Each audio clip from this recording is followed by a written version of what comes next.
On va parler moteur de recherche désormais, avec cette question qui est celle de savoir pourquoi Google est un si bon moteur de recherche, mais qui en creux veut aller plus loin évidemment sur l'expérience de recherche au sein de votre marque, au sein de votre site internet. Comment faire en sorte qu'elle ait des standards similaires à Google. Pour en parler, j'accueille sur scène Vincent Ducret, CEO fondateur du Hub Institute, et Jimmy Bowens de Yext, qu'on peut applaudir s'il vous plaît pour un échange passionnant qui s'annonce.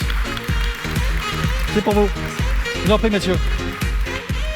Bonjour Vincent.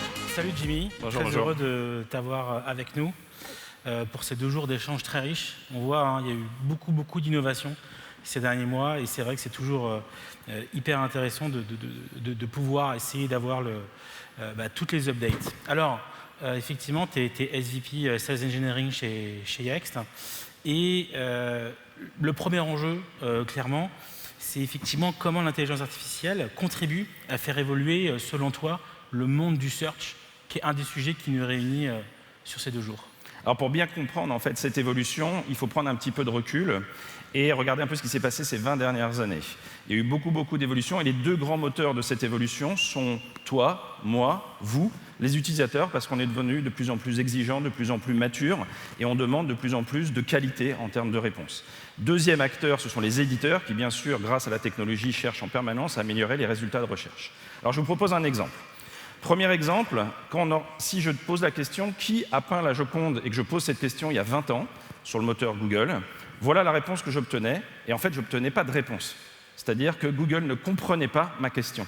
Il me répond plein de liens bleus avec le terme de la Joconde, mais il ne répond pas à ma question qui est « Qui a peint la Joconde ?»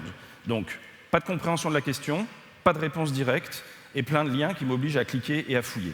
Si maintenant je pose la même question avec hier, exactement la même, qui a peint la Joconde, on va voir que là, le résultat est totalement différent.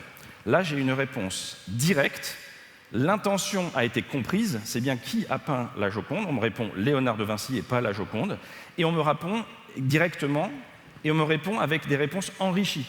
On va m'amener des images, on va m'amener des peintres contemporains de Léonard de Vinci, et ainsi de suite. Donc on voit bien la différence qui a eu lieu ces dernières années. Le grand mouvement a eu lieu en 2012, au moment où Google a vraiment embrassé le knowledge graph et l'IA, donc les moteurs, avec en particulier la reconnaissance en langage naturel. Le paradoxe, c'est que pendant que ce moteur de recherche grand public évoluait, ce qui se passait sur vos sites de marque n'évoluait pas. Et ça, c'est un vrai problème, parce que si vous aviez fait cet investissement, vous verriez qu'en fait, il y a un impact direct en termes de revenus et de satisfaction client. Un client qui fait des recherches et qui continue et qui fait de plus en plus de recherches sur votre site est un client qui convertit 3 fois plus. C'est un client aussi qui va dépenser 3 fois plus. Et c'est un client qui va cliquer sur des liens, rester sur votre site. Donc vous voyez bien que d'avoir un moteur de recherche efficace sur votre site de marque qui fonctionne comme Google, c'est quelque chose que vous devriez considérer. Alors comment les entreprises, parce que c'est le sujet, peuvent combler le gap et du coup fournir sur leur propre site une expérience de recherche de type Google? En fait, le cœur de la décision, c'est de comprendre l'intention de l'utilisateur derrière les mots qu'il utilise. Prenons un autre exemple. Là, on va dire combien il y a de personnes en France et quelle est la population en France. Vous avez la requête à gauche, c'est combien il y a de personnes en France, et à droite, alors je vais les lancer, ça sera mieux, et à droite, vous avez quelle est la population de la France. Quand vous posez ces 2 questions, vous allez avoir automatiquement le même résultat. Et pourtant, les 2 questions sont différentes. Et là, c'est là qu'on voit que l'intelligence artificielle a fonctionné, puisqu'elle a compris derrière les mots que vous utilisiez l'objectif et la réponse que vous cherchiez. Et c'est ça qui va être le grand changement. Alors, pour y arriver, tout moteur de recherche moderne doit s'appuyer sur 3 grands piliers, qui sont les 3 grands piliers qu'utilise Google d'ailleurs. C'est-à-dire, 1, s'appuyer sur la reconnaissance en langage naturel et tous les algorithmes en intelligence artificielle associés, machine learning et ainsi de suite. Avoir une approche multi-algorithmique, c'est-à-dire ne pas avoir un seul algorithme aux clés et essayer de tout résoudre, mais d'avoir au contraire plusieurs algos en fonction des différentes demandes qui sont posées. Et enfin, s'appuyer sur un environnement de structuration de la donnée qu'on appelle le knowledge graph, qui fonctionne un petit peu comme notre cerveau, avec des neurones et des synapses. Les neurones, c'est l'information, les synapses, ce sont les liens. C'est la même logique, mais dans un environnement informatique, et c'est très adapté à la recherche.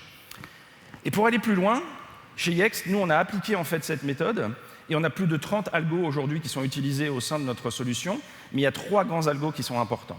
Le premier, c'est un algo qui permet donc justement de comprendre l'intention. On vient d'en parler, c'est-à-dire, derrière les mots, de comprendre les concepts et de comprendre quel est le sujet primaire. Deuxièmement, c'est d'étendre le champ sémantique, c'est-à-dire quand je vais dire « je cherche un bon restaurant de viande autour de la mutualité », derrière viande, il faut comprendre agneau, bœuf et poulet. J'étends le champ des possibles, donc j'améliore la réponse. Et enfin, on a aussi extraire de l'information dans de l'information non structurée. Vous savez, ce sont ces feature snippets qu'on voit dans Google qui nous sortent des petits extraits de paragraphes ou de procédures. Eh ben, on peut l'appliquer aussi pour vos propres documents ou vos propres manuels, par exemple. Et, alors juste, je te redonne la main. Effectivement, parce que quand on voit les différentes étapes de l'AI et de l'analyse, l'idée c'est de se dire, maintenant, si on l'applique à une entreprise, quels peuvent être les cas d'usage? Alors, les cas d'usage sont très nombreux, en fait. Okay. Et il y a plusieurs indicateurs qui vont influencer sur les cas d'usage possibles. D'abord, dans quel domaine vous intervenez, quels sont vos objectifs business, quels sont les types d'expériences utilisateurs que vous voulez proposer à vos utilisateurs. Et tout ça va en fait créer 4 grandes familles de solutions. Des solutions orientées au côté marketing, c'est-à-dire comment on va pouvoir aider à convertir des utilisateurs sur le site. Des solutions d'e-commerce, et là on est vraiment plus dans le transactionnel. Des solutions de type support client, relation client. Et enfin, des solutions plutôt gestion de la connaissance, en interne de l'entreprise. Donc pour illustrer ces grandes familles, j'ai pris 3 exemples. Le premier qu'on voit à l'écran, c'est l'exemple de Samsung. Vous connaissez Samsung. Ici, on est dans un cas de support client et de relation client. Samsung avait énormément de contenu, des documents, des vidéos, des textes, mais personne n'arrivait à accéder à ces documents parce qu'il n'y avait pas un moyen rapide de surfacer ces informations.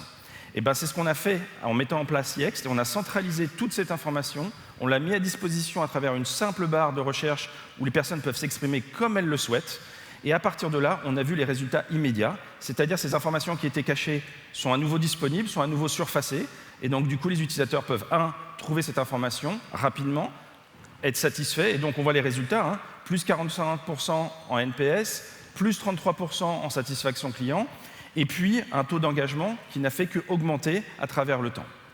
Deuxième exemple que je voulais présenter, c'est l'exemple, si on pouvait passer à la slide suivante s'il vous plaît, c'est l'exemple de Marston.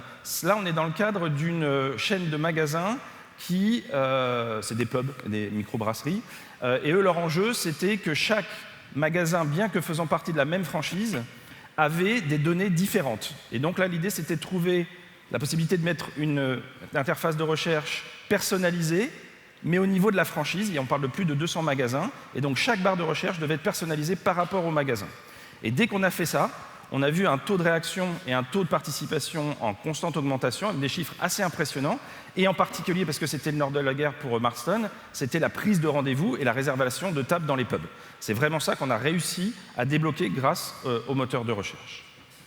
Et enfin, le dernier exemple, qui est un exemple qui est interne à Yext. Pareil, si on pouvait passer sur le prochain slide, s'il vous plaît. C'est la gestion de la connaissance. C'est la capacité vraiment à mettre à disposition de tout le monde, en interne de l'entreprise, la connaissance de l'entreprise. Et donc là, chez Yext, on avait trop d'informations. Ça a tué l'information, justement, malheureusement. Et donc, du coup, on a décidé de centraliser toute cette interface à travers une seule et unique barre de recherche. Ça s'appelle Telescope. Et aujourd'hui, après 3-4 mois de mise en place, 80% des employés de Yext utilisent tous les mois cet outil Telescope pour trouver de l'information. On a un taux de clic incroyable sur aller télécharger un document, aller voir une vidéo, et ça permet vraiment de résoudre énormément de problèmes en interne. Donc là encore, le moteur de recherche pour résoudre des problématiques de partage de connaissances. Alors, dans les quelques instants qui nous restent, on va faire un petit exercice de futurisme, n'est-ce pas, et de se dire effectivement quels pourraient être les scénarios d'usage de l'AI dans le futur du search. Alors ça, c'est une bonne question, parce qu'effectivement, aujourd'hui, avec ce que je viens de dire, si vous avez appliqué vraiment toutes les technologies dont on vient de parler, vous vous apercevez qu'on a déjà du knowledge graph, on a déjà de la recherche en langage naturel, on a déjà de la recherche sémantique, on a déjà du machine learning. Et déjà, si vous mettez déjà juste ça en place aujourd'hui sur vos sites de marque, vous allez sentir énormément de différences avec des impacts immédiats. Donc ça, c'est disponible, vous pouvez déjà travailler dessus. Mais la première chose que je voulais partager avec vous, c'est la prochaine révolution de l'IA, c'est la génération de contenu automatique. Vous avez sûrement entendu parler de OpenAI et de toute la partie GPT-3, par exemple, qui a été proposée. Et là, ils sont capables, ces algorithmes, de générer du texte à partir d'informations très limitées. Je prends un produit, j'ai toutes ses caractéristiques, je n'ai pas de description de ce produit, je demande à cet outil de générer une description en bon français de 3-4 lignes. C'est ce que va apporter la prochaine génération d'IA dans le monde de la recherche, c'est la génération automatique de textes et de réponses. Et puis enfin, alors un petit peu plus loin, dans la prochaine partie, c'est la partie analyse prédictive dans le monde de la recherche. C'est-à-dire qu'aujourd'hui, j'ai une connaissance complète de toutes les réponses déjà existantes, et ben demain, je vais pouvoir prédire quelles sont les questions que les utilisateurs sont susceptibles de poser au regard de ce qu'ils ont déjà posé comme question. Belle roadmap en perspective. Très intéressant. À bientôt. Merci. Merci beaucoup à tous les deux.